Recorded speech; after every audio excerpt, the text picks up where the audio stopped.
Chris coming off a tough one against the Dodgers, making his 7th start of that season, and the ERA's up over 5.5 now. He did not get out of the 3rd inning on Friday against LA, and he has to come up with something to solve these issues. Swing and a miss, strike 3. Perfect setup there by Bassett for the sweeper away, and the first out is a strikeout for Chris Bassett. And that's a fastball for called strike 3. Very well located for Chris Bassett, who has struck out the first 2 he's faced. And he can make that pitch look about 100 miles per hour. Good velocity from Bassett. He will take a walk with 2 down to get Salvi to the plate. Leading the American League in hitting, .355 average. He's doing it all. Grounds it to 3rd. IKF has it. He'll go the short way. And Bassett gets out of not quite a jam, just simply gets out of the inning. The Blue Jays will come to the plate for the first time when we come back. Now Seth Lugo takes the mound for his 7th start of the season. That 1.66 ERA has him in the top 10 in Major League Baseball, and when you have a guy like that, it's a pretty good formula. Swung on and missed, strike 3. Lugo got him with a slider up in the zone. 1 batter, 1 strikeout for Seth Lugo. Vladdy hammers the breaking ball into left, and that's the first base hit for either side today.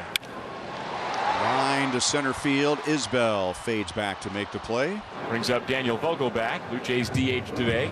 Vogelbach bounces it softly left side. Garcia was in the shift. He scoops it up, lofts the throw to first, pulls Pasquantino away from the bag, but he holds the base for the out. Seth Lugo gets another ground out, and he strands a runner at first. Bottom of the 2nd, Blue Jays come to the plate, no score on the board.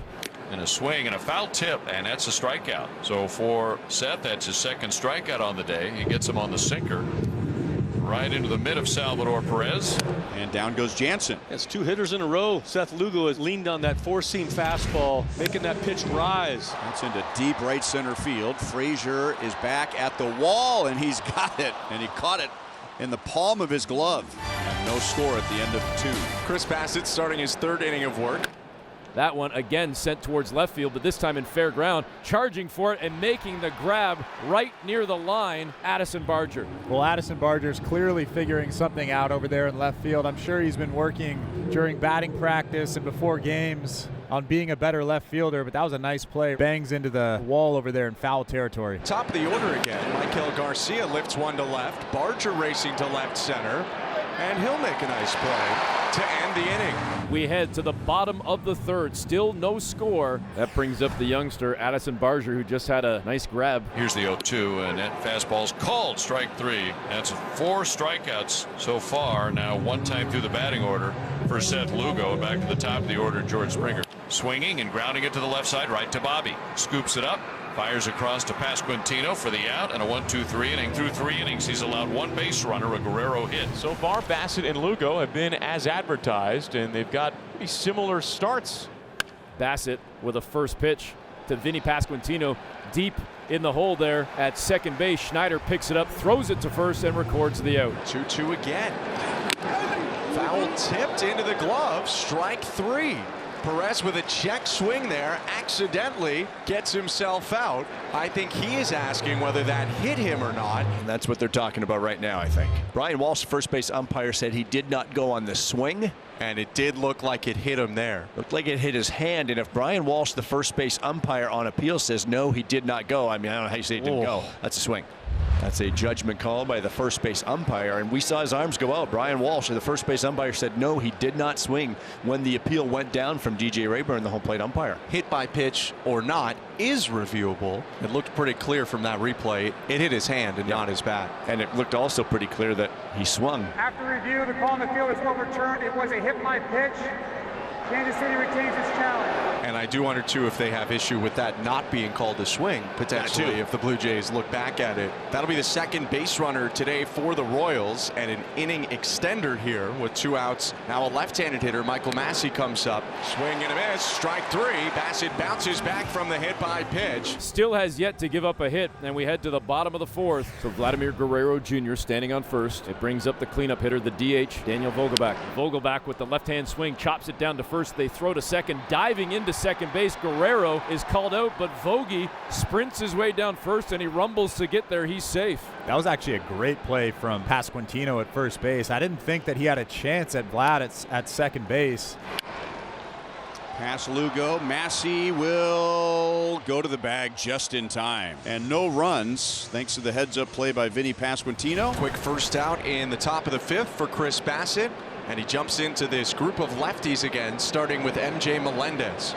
Swing and a miss. Went back upstairs with the cutter, and he gets him for the second out. Let's just stop for a second. Calls Danny out. Let me catch my breath. Just reboot real quick and try to really execute this one pitch right here. And did he ever? 0-2 pitch. Hit on the ground to second. Schneider has it, and that's a 1-2-3 top of the 5th. Really strong from Chris Bassitt so far. He has blanked the Royals through 5. Searching for the first run at Rogers Center. Davis Schneider leads off. Called, 3rd strike. That was incredible. Backdoor 2-seam fastball right there from Lugo. This ball starts maybe 8 to 10 inches off the plate and bends right back over the outside corner. Archer bounces it to the right side. Lugo off the bump, snares it first base side. Toss over to Vinny covering first in time for the out.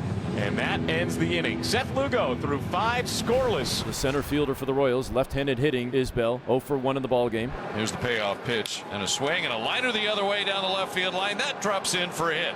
Kyle rounding first. He's on his way to second. He's in there standing up with an opposite field double leading off this 6th inning. So the Royals have their first hit, and that it's literally the hit of the game. There have only been 2 total. And Garcia puts down a bunt. A very unselfish play. Puts Isbell at 3rd base. Runs at a premium. Now you've got Bobby Witt Jr. due up. Let's see if Bobby with the infield in can get it done here in a scoreless game. And he swings and grounds it up the middle of base hit. Here comes Kyle Isbell to score, and the Royals take a 1-0 lead here in this pitcher's duel in the 6th inning. That was a pretty good pitch from Chris Bassitt too. It was down and in, a sinker boring down and in, and somehow Witt got his hands inside of it and grounded it right back up the middle. Slam to center field. Back goes Varsho. That is going to be over his head and up against the wall. Vance Wilson holds Jr. at 3rd base, and that was the right call. Bichette lost control of the ball, and the Royals have runners at 2nd and 3rd with 1 out. They'll bring the infield in. Bobby at 3rd, Vinny at 2nd, Salvi the batter. Really wanting to put up another run or 2 here after breaking through finally with a run here in the 6th inning. Salvi hits a ground ball base hit into left center. Jr. scores. Pasquantino stops at 3rd, and the Royals lead 2-0, and Salvi adds to his league-leading RBI total. Michael Massey is up, and 4 hits this inning for the Royals, have plated 2 runs. Right side, and that's going to be flagged down by Schneider, but it's a 1-out play, and the Royals will get another run. A successful out. You know, you drive a run in there, stand under the double play. Michael barrels his ball up. The Royals really grinding out at bats, keeping the pressure on Bassitt. That brings up Vladdy, 1 for 1 with a single and a walk. And that's a called strike 3. Got him looking at a slider, and that is number 6 on the day for Seth Lugo. So he gets Guerrero for the first time today, and now he'll go to work on Bo Bichette. Here's the 1-1 swing and a ground ball that's headed toward the middle. Bobby to his left, dives, has it, throws from his knees, and he got him at first base. What a play from the outfield turf by Bobby Witt Jr. diving to his left, throwing from his knees to get Bo Bichette, and a 1-2-3 inning for Seth Lugo. And we go to inning number 7. Talking about that spot, that Rogers landing area out in right field, and unfortunately the Jays haven't sent anything close to any district today with just the 1 hit, and now can they get a 2-out rally going with Danny Jansen coming to the plate. Jansen hits a ball hard to left field, going back, it's gone. Blue Jays on the board with the 3rd home run of the season for Danny Jansen. It's such a missing element from this Blue Jays offense. They've just not been able to hit much in general, but especially slug the baseball. And it is called strike 3. Got him looking. 8th strikeout of the day for Lugo. He's gone 7 innings for the 3rd time this year. He walks off the mound working with a 2-run lead. So Salvi's out, 2 gone. Michael Massey comes to the plate. Royals up 3-1, top of the 8th. Looking for a little bit more of a cushion, a little bit more breathing room. Breaking ball hit high in the air down the right field line. If it stays fair, it's gone. This ball is fair. Home run, Michael Massey. A 3-run shot off the foul netting. He sends it straight down the right field line and doubles the Royals' output. It is 6-1 in the top of the 8th inning. Marshall's retired, 2 outs. The 1-2. Swung on and missed, strike 3. The Royals win the ball game 6-1. They take the series from the Blue Jays, have their first win in the month of May, and improve to 19-13.